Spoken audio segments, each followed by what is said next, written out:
Hey, what are your names? My name is Petrice and Nancy. And what are you doing out here at the Mount Diablo UU Church tonight? Let's see, well, I kind of came late because I had to work, and so I missed the grand event. I'm so sorry, I've been hearing about it forever.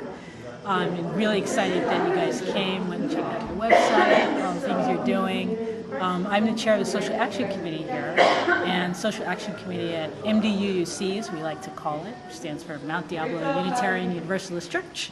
It's a long name, so we shorten it. Sometimes we call ourselves the MDUCs. We do a lot of activities. Like last night, we had someone come and talk to us about India. He works at a Calcutta Rescue. You know, he helps out lowercase folks, and they provide all kinds of great services.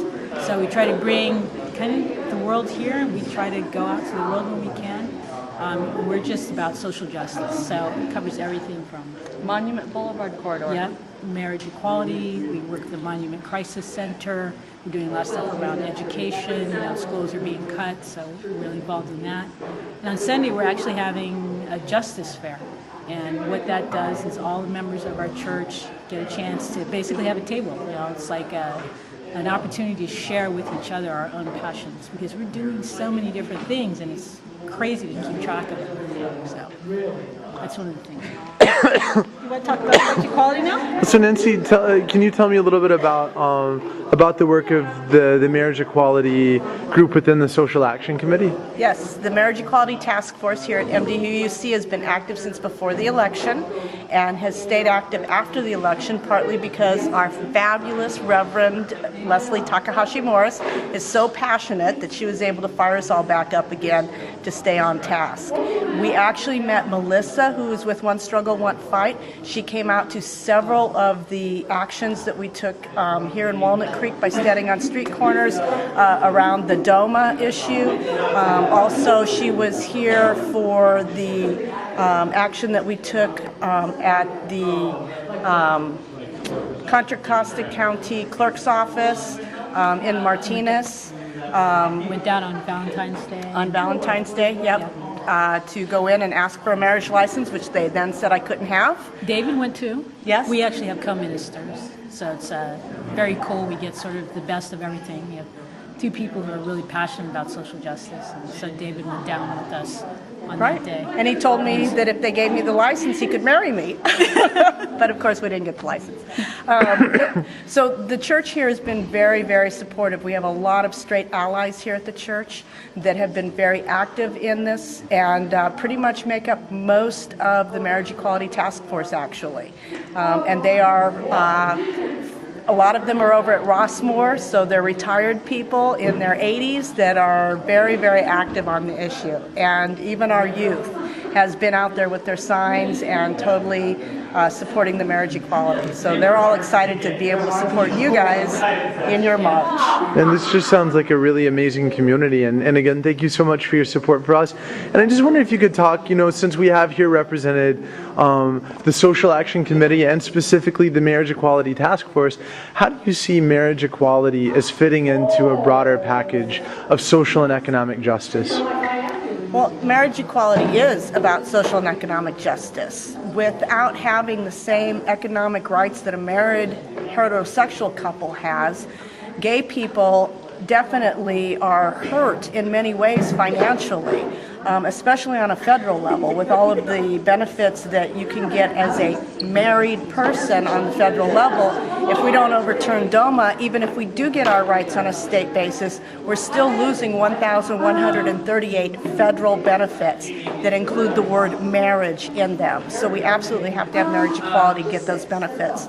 There was an article that was really well done about two gay men that have a son that have to carry around a stack of papers this high every time they leave the state of California in order to deal with any issues they might have on the road. If one of them gets hurt and put in the hospital elsewhere, they wouldn't be able to support each other, proving that their child is their child together. There's a lot of issues that gay couples have to deal with that heterosexuals don't even think about. They take for granted. They have no idea that we have these issues. And as a community, we need to get better about explaining what it is that we're lacking due to this issue, and how they can then create more justice by giving us some equal rights. I think a lot of straight people don't really get it. So, Nancy, I really hear you talking about sort of the economic component of the marriage equality movement. And then I wonder, Petrice, if I could get you to talk for a second about, in terms of other movements and other issues that communities are struggling for justice and for civil rights, how does marriage equality kind of fit into the package of organizing for immigrants' rights and for racial justice? And Right. Well, I think that, the basis of this country, the United States, which I love, is that we're all equal, right? Whether you believe in God or not, I know that's a specific term, but it's the concept, right? It's not the words. We're supposed to all be equal. So when you have any kind of injustice, it doesn't matter who it is. It hurts all of us, right? There's like no way to separate out people. We're all people. If anybody's hurt, that means we're all hurting in some way, shape, or form, whether we know it or not. And so to my mind, it's very easy. It's very easy to put all of this under racial justice, prison reform. We have people here who are passionate about prison reform. It goes to racial justice, racial profiling, as much as we don't like to talk about it and think that maybe it's gone. We know it's not. Injustice is injustice. It goes from something as complex as marriage equality right to the fact that we have kids that aren't getting enough to eat. In this country, that's a crime. It's just a crime. So that's how I look at it. It's like any place anybody is hurting, then we all need to be doing the work. We can't all do all of the work, but we all got to do something. Anything else y'all want to share? We're just great you guys are here. This is really, for our community, the buzz around, the fact that you guys were walking. Some of our older members were it just brought back memories, of the 60s. They were just so excited. And the fact that this was intergenerational for us, our church, we had everybody, all ages, everybody was just totally into it. So we really thank you for doing it. You've given us something. We're going to be walking with you, even though we're not walking with you. Okay. Anything else? Just thank you. Thank you for giving some life to our community as well. When I put out the email that we wanted to host you guys, the response was overwhelming. So thank you. And immediate. So it's great. It's amazing. Yeah, we're all in this together. Thanks so much. Thank you.